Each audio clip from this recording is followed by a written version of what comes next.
Kalau anda atau orang terdekat anda memakai crown ataupun bridge, ini adalah 2 tips untuk anda. Assalamualaikum, saya Dr. Nurin. Hari ini saya nak share kepada anda semua 2 tips penjagaan crown and bridge yang senang untuk anda praktikkan di mana-mana sahaja. Yang pertama, selain daripada memberos gigi, anda diwajibkan untuk floss.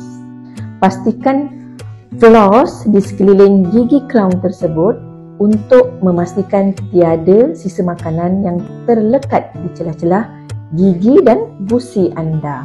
Untuk cara yang lagi cepat dan jimat masa, anda boleh menggunakan water flosser, di mana water flosser itu anda boleh meletakkan sedikit mouthwash untuk dapatkan nafas yang lagi segar. Yang kedua adalah perkara wajib yang anda semua mesti kena buat adalah pemeriksaan rutin dengan dentist.